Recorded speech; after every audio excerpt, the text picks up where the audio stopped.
Let's get on to the real issues of the day. The Prime Minister is going to tell a security conference in Germany that international law must be changed and that Ukraine should be given what he's calling advanced NATO standard weapons in order to defeat Russia. Yeah, the three-day summit in Munich is being attended by senior Western officials, including the German Chancellor, French President and the US Vice President. We can now cross over to veteran political editor Nigel Nelson. Nigel, very good morning to you. Bring us up to date on what you think about this. Rishi Sunak is sort of taking on the mantle that Boris Johnson first acquired, which is being the cheerleader for Ukraine, isn't he, with the rest of Europe?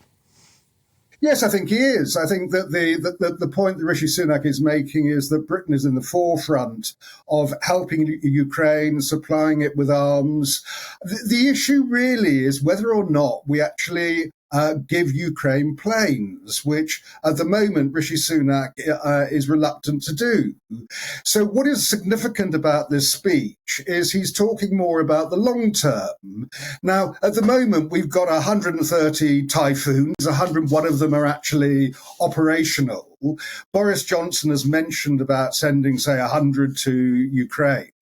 Of course, that would only leave us with one that would actually be able to fly around and shoot down Chinese spy balloons, so it could be a bit busy.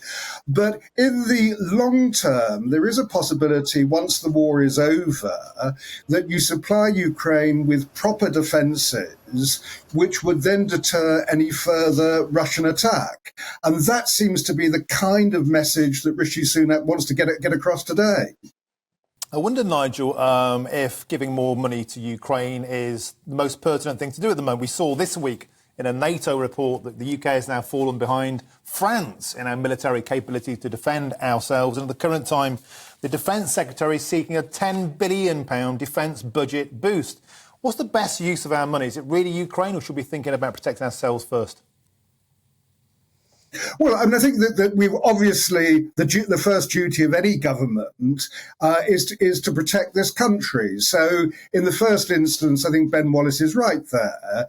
There is a limit to actually what we can send to Ukraine. And we have sent an awful lot of, they got long range missiles from us. They're getting tanks. We're doing pretty well on that.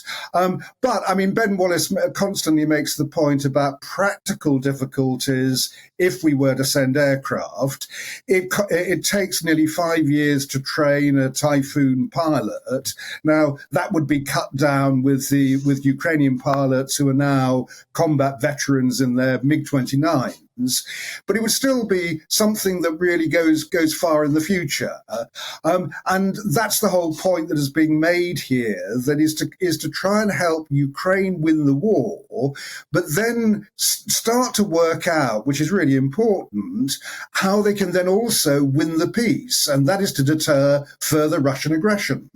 I mean, how realistic is this anxiety we have that if the Ukraine can't hold the line, that actually Putin will be a danger to the rest of Europe? I think that's right. Ukraine is the front line at the moment. I mean, the point here is that if Russian troops were to cross over into a NATO country, then we would be in a world war. And at the moment, although Putin seems to be a bit extreme, I don't think he's totally mad. That would be absolutely crazy. So what is important from the Western point of view is for Ukraine to win the war. It is quite important also that we don't, for instance, escalate things. So we don't want a situation whereby a Ukrainian pilot's got a plane, he's chasing a Russian jet, and then doesn't stop at the border and ends up in Russia. That would be probably a provocation too far. So it is a very tricky situation to keep the war within Ukraine's borders, to make sure Zelensky wins it, and not to give the Russians an excuse to escalate any further. Yeah. OK, Nigel, talk about another battle. You and I are grizzled veterans of the Brexit campaign. We've been battling our way through this, reporting on it and myself taking part in it. Are we approaching the end of that battle, or, as we are seeing on the front page of today's Telegraph, Rishi's deal still seems to fall somewhat short of DUP's red lines. Will we see a breakthrough or will we see a betrayal? Well, I mean, this rather depends a bit now on the EU. The next stage will be that Rishi Sunak, in the margins of the Munich Security Summit, is going to meet Ursula von der Leyen, the EU president, also meet the leaders of France and Germany to try and thrash this out. This is incredibly important for Rishi Sunak. What he wants to be able to do is succeed with Northern Ireland, where his predecessors, Theresa May, Boris Johnson, Liz Truss, have all failed. The DUP were making some reasonable sounds yesterday when they met in Northern Ireland. But you're right, there are 7 tests that they've set. They say that this deal won't meet those 7 tests. The big thing, I think, today is what the role of the European Court of Justice might be in any Northern Ireland agreement. At the moment, everyone seems to agree on the basic principle of green lanes for goods which go from Britain to Northern Ireland or back again. They would have no checks. Then you'd have a red lane for goods that might end up in the Irish Republic. But it's what you do about the European Court of Justice. Both Tory Brexiteer MPs are against it having any role. The DUP don't want it to have any role. It may be some kind of compromise can be reached by giving Northern Ireland courts the overall charge of policing any kind of agreement, and then use the ECJ as a kind of court of last resort if disputes cannot be resolved domestically. That may work, but at the moment, both DUP and the European Research Group of the Tory party don't want ECJ to have any role whatsoever. But it's clear, I think, that Richie's going to have a bit of a battle on his hands with his own backbenchers, isn't he? He's not going to have an easy ride on this one. No, I mean, I think that's the key thing. So this is the point about today. What kind of compromise can he get from European leaders which would assuage his backbenchers, please the DUP, and then get the Northern Ireland government back and running again, which is the final point about this whole exercise. So yes, he's got a really tricky discussion on his hands coming up.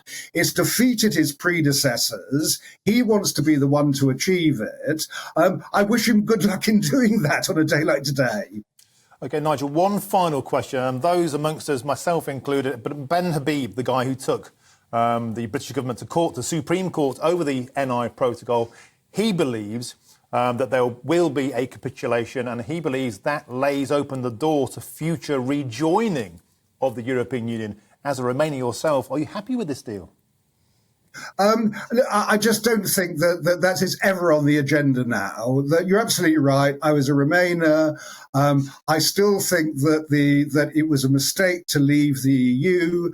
However, I respect all those who voted for Brexit on the basis of getting Britain's sovereignty back, taking back control, in Dominic Cummings' sort of immortal words. So I understand the point of that. There will be a cost to it. But look, those of us who are on the Remain side, we want Brexit to work. There is no chance now of rejoining the EU. We can't start ripping up all the various things we've got at the moment.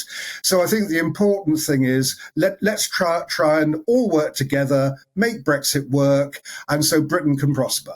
A very pragmatic answer to that, Nigel. Thank you very much indeed for joining us. That's Nigel Nelson, the political editor of the Sun and People newspapers.